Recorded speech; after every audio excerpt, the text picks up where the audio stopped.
The Badgers wrap up the regular season at Minnesota on Saturday at 2:30 p.m. on the Big Ten Network. Head coach Paul Chryst is here. We'll have some opening comments, then take questions. Well, obviously it was a tough finish to Saturday's game, and yet give our players a lot of credit for giving us a chance. And I thought defensively played really well, and just didn't find a way to finish it. But the great thing about sports and what we get to do with this team is turn the page, learn from not just, and we talked about with the staff, not just the lessons from the Northwestern game, but all the prior lessons and apply them for this week, and got opportunity to finish out the regular season in a tremendous rivalry game, and looking forward to 1:30 we got our team meeting and start the week of prep. So kids were good seeing them yesterday and today, and I thought they had the proper response afterwards, and I believe they'll have the proper response this week.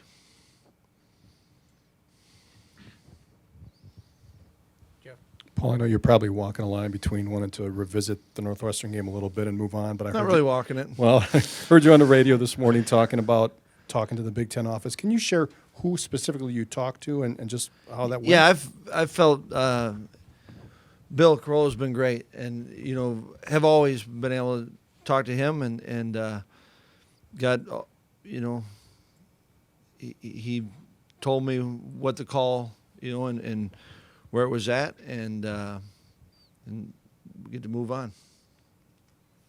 Jason. Coach, when you look at the struggles you guys have had in the running game this year, is there something you can pinpoint as the main reason for that, or is it just a lot of different things? I think it's a combination. You could say, there was certainly the last game. There's one play where I thought the back could have maybe done something different. Another play, lineman, and really a lot of it was, we were in some bad situations, and so I think it's that's the great thing about this game. When it's going well, like our defense right now, there's some guys playing at, I think, at a high level, but it takes all 11. And the same thing in offensive football, special teams. And so, there are areas where I think each position group can own and get better at. And I think we can put all that together, and we can. And I think we will be better. Paul, how much does this game help define a season at Wisconsin? Well, I think that one of the great things about college football is the traditions. And, we get to be a part of the longest continuous rivalry game in college football. And it's a trophy game. And that trophy symbolizes, your success that year. When you put it in the context of defining a season, I think that it's a culmination of all your work. And at the end of a season, you can write the story. And so it's a part of it, but it doesn't make or break one game. It's an important game. It's a big game. And not just because it's our next game. I think rivalry games mean something. And mean something to a lot of people. That's what's cool about it. But, how a team is remembered, how a player is remembered, it's not until it's over that you can write the story. Paul, were you satisfied with the explanation Bill Carollo gave you on Jazz's catch or non-catch?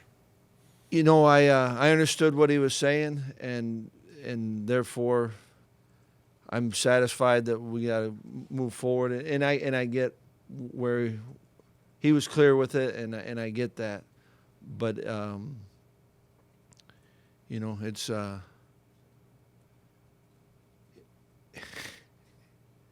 he was clear. It was good. Can you share with us why he said that was not a catch? It's he shared with me the Des Bryant rule.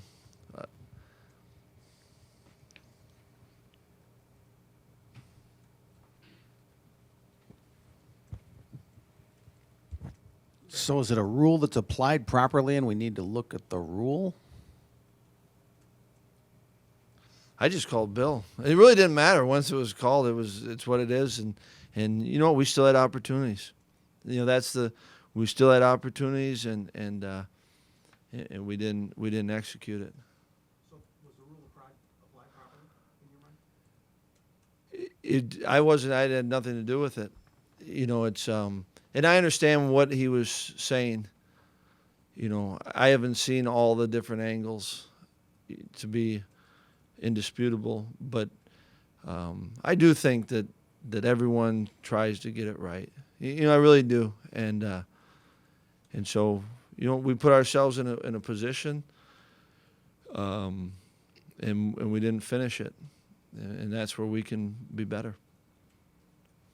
Paul, what has made your defense so consistently good this year in your estimation? I think what's made our defense special is it's got a lot of the necessary components. I think Dave does a great job of coordinating and designing it, and I think that our defensive staff, especially in a short time, has come together and they work really well with each other. And now that's just one component. And then I think the key is getting then our players to understand what we're trying to do.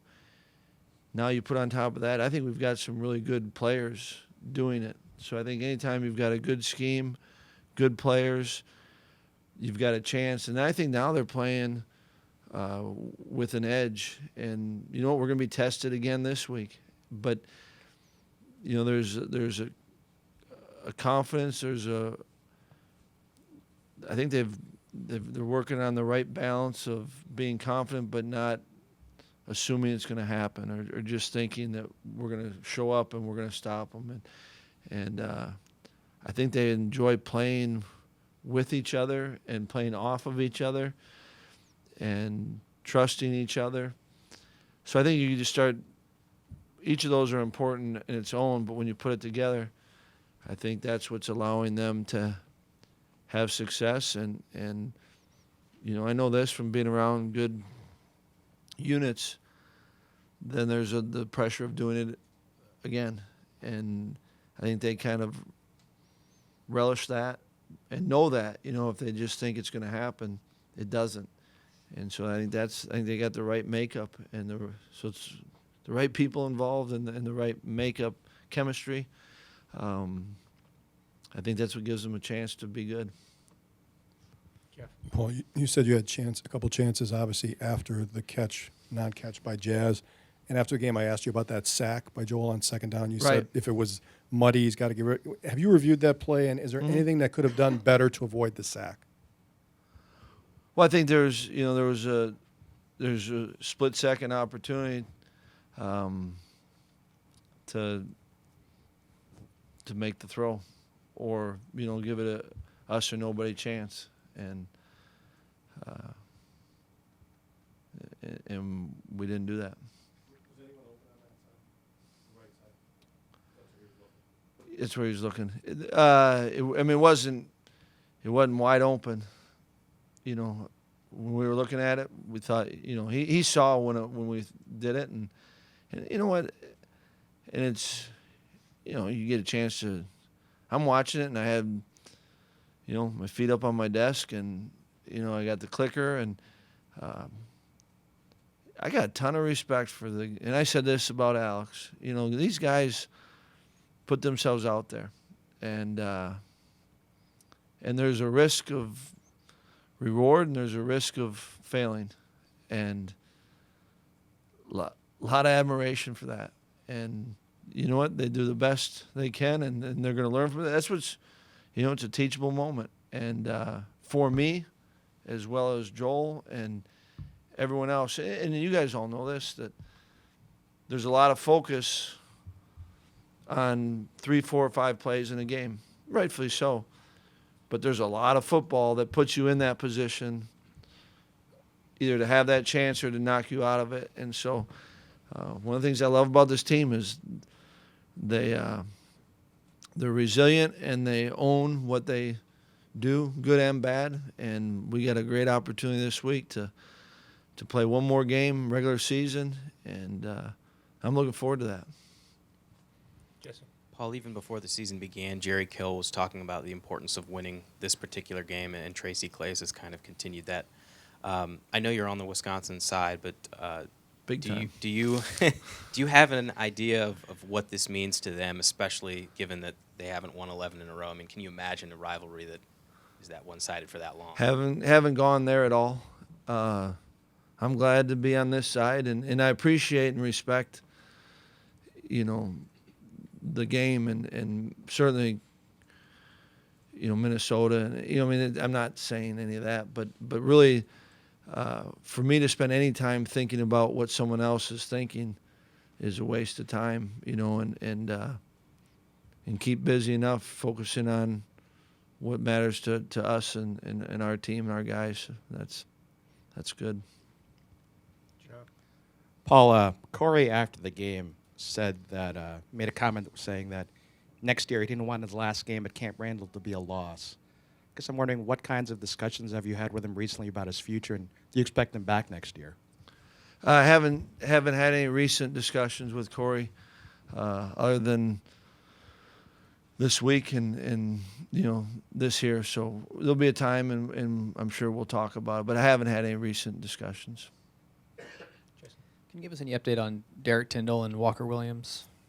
Derek is. We'll kind of see how he's feeling, and same thing with Walker. So nothing definitive as far as for this game. Twice in the last month now, Joel has obviously gone down and gotten up and was disoriented. Given everything that's come out recently with concussions and long-term effects and stuff like that, what's your level of concern when a player suffers 2 head injuries in such a short amount of time? Yeah, I think that with all injuries and certainly we're talking about with concussions, there's degrees to it and how they respond and when they're cleared, and so I think that's where I feel really fortunate here that we've got heck of a training staff and doctors, and I'm going to trust and rely on their professional opinions, and that's why we've got the protocols, and so I'm one to trust in what the professionals are saying. Paul, is there one memory for you either as a player or as a coach here that sticks out for during the Axe game?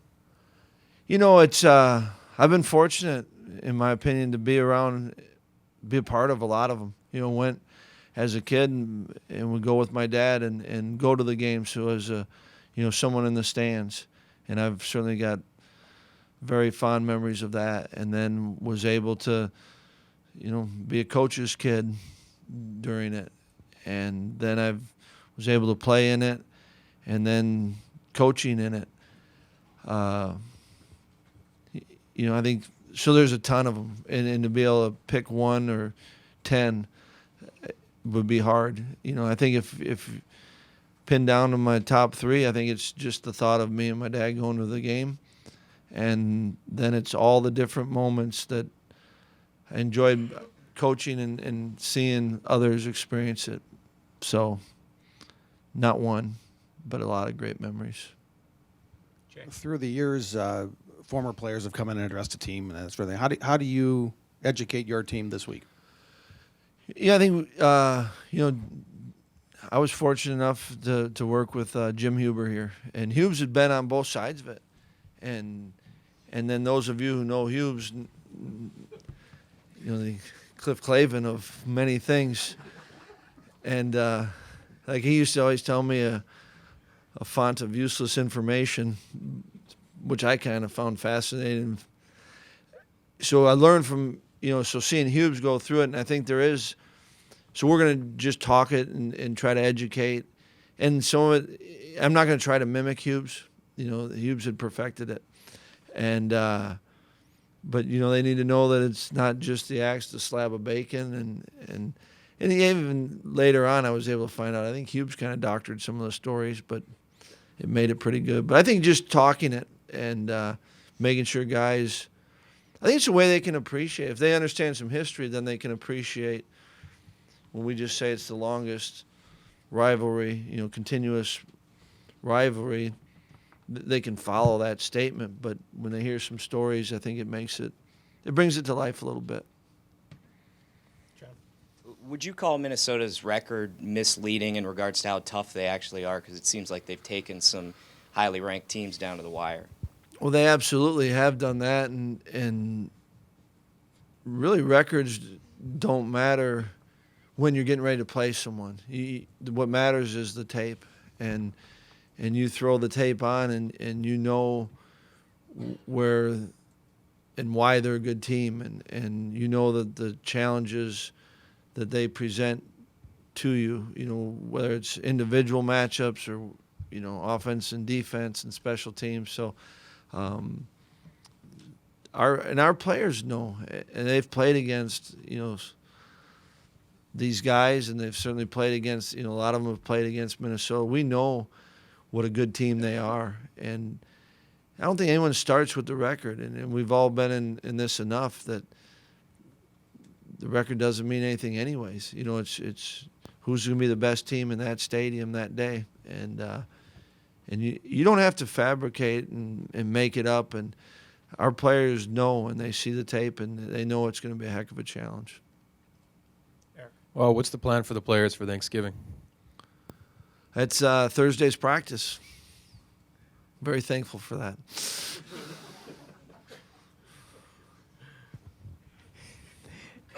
Anything else for Coach? All right, thanks. Thank you.